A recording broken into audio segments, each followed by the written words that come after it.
كل شيخ وليه طريقة، ودي طريقتي فيه. أجمل طريقة ممكن تعملي بيها الكشري طريقة حماتي الله يرحمها، ألف رحمة والنور تنزل عليها، ادعوا لها بالرحمة. ويلا نقول بسم الله وتعالوا شوفوا أجمل كشري ممكن تاكليه. والله أولادي ما بيحبوا كشري الشارع قد ما بيحبوا الكشري بتاعي. يلا نقول بسم الله والصلاة والسلام على نبي الله مصطفى عليها أفضل الصلاة والسلام.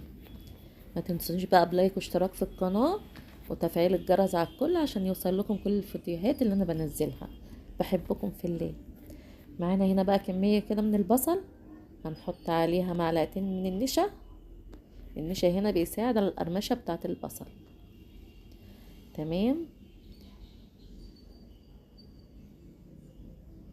نجيب بقى شوية زيت كتير كده عشان هنستخدم الزيت ده في باقي المكونات اللي هنعمل بيها الكشري.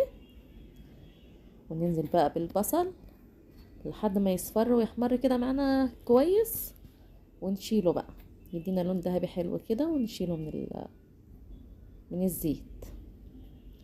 تمام. بصي هنا القرمشه بتاعته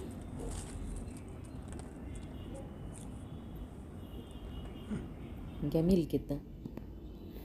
نحط بقى شويه ملح صغيرين كده ونركن البصل على جنب. هنا بقى هنحط العدس، هنغسله وهنحطه على النار كده، مش هنسويه سوا كامل، يعني تنزليه من على النار وهو لسه مستويش قوي، وتغطيه بقى وتسيبيه 5 دقايق كده هيستوي لوحده. تمام. نيجي هنا بقى للصلصه الجميله بتاعت الكشري بتاعنا. نجيب الزيت بقى اللي هو بتاع البصل كده. هنا نحمر بقى بصلة مبشورة، هننزل عليها بشوية توم يحمروا كده، وننزل عليهم بالطماطم. وهنا بقى مكرونة سباكيتي على مكرونة صغيرة، بسلقهم كده سليق عادي جدا، طبعا كلنا بنعرف نسلق المكرونة. هنا بقى نزلنا بالطماطم بعد ما البصلة احمرت، وحطينا عليها ملح وفلفل وكمون وشوية كزبرة. تمام. نسيبها بقى تتسبك. نبدأ بقى في الدقة بتاعة الكشري.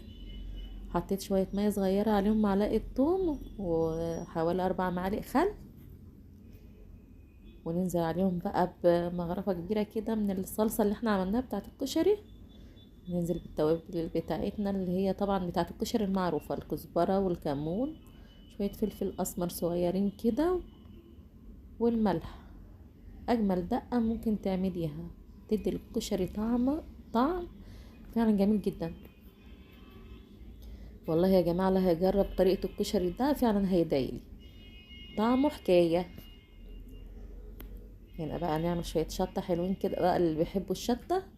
جبت شوية زيت صغيرين ونزلت فيهم معلقتين شطة يغلوا كده ونشيلهم على جنب.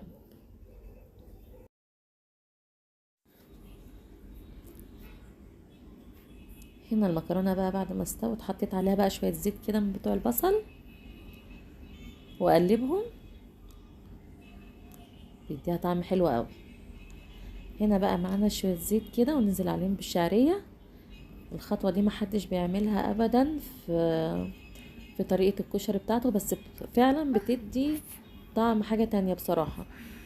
يعني ما تستسهليش وتحطي الشعرية على الرز وخلاص، لا، طعم بيختلف كتير. معايا هنا بقى بصلة عشان اعمل الرز، حمرتها كويس كده، يعني غمقيها شوية عشان تدي الرز لون غامق كده زي عند بتوع الكشري. تنزلي عليها بقى بالرز وتشوحي فيه شوية كده،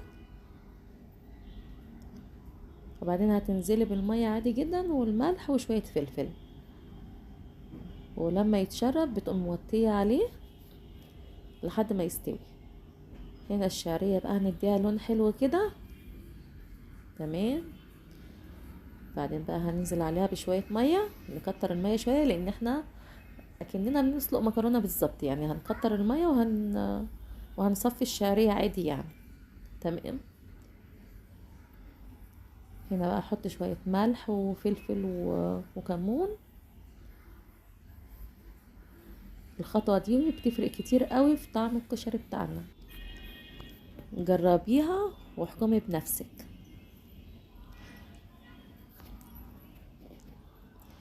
تمام كده.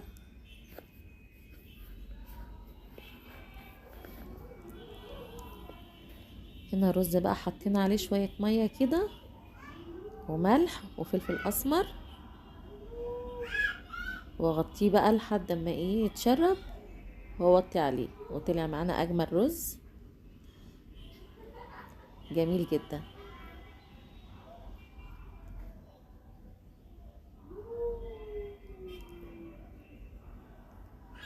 الصلصة بتاعتنا بقى اتسبكت خلاص، نبتدي نعمل الطبق بتاعنا. حطينا رز وفوقيه مكرونة والشعرية والصلصة، وعملت هنا بقى جنبه حمص الشام. احنا كل ما نعمل كشري لازم نعمل جنبه حمص الشام. حاجة كده تدفي بقى في الشتاء وحلو وجميل في نفس الوقت. وادي الطبق بتاعنا، اجمل طبق كشري ممكن تاكليه. انتظروني في وصفات حلوة كتير. بحبكم في الله. السلام عليكم.